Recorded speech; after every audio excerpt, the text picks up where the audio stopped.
ये देखिए खेसारी लाल यादव का जलवा। जहां दोस्तों हमारे भोजपुरी के star trending star Khesari Lal Yadav Lucknow में पहुंचे हुए हैं और आपको बता दें कि उनका गाना स्टेडियम में बजा ही नहीं बल्कि तहलका मचा के रख दिया। जहां दोस्तों और उनका गगराहट से पूरा एकदम पब्लिक झूम उठा। और दोस्तों आपको बता दें कि खेसारी लाल यादव ने वो लकीर आज खींच दिया है जो दूसरा कोई सोच भी नहीं सकता। और दोस्तों आपको एक और बता दें कि खेसारी लाल यादव ही भोजपुरी के लिए इकलौता शेर है और बाकी की कोई ज़रूरत नहीं है, अकेले ही भोजपुरी को संभाल लेंगे।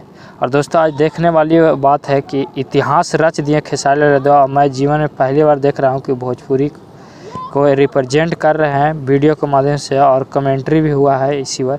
तो दोस्तों आपको बता दें कि पूरा तहलका मचाए हुए हैं भोजपुरी के लिए एक ही शेर खेसारी लाल यादव। और जो लोग कह रहे थे खेसारी लाल यादव का मार्केट कम गया है, और देखो विरोधी जो आपको बता दें कि नंबर 1 पर यह गाना पूरे इंडिया में नंबर 1 पर ट्रेड कर रहा है।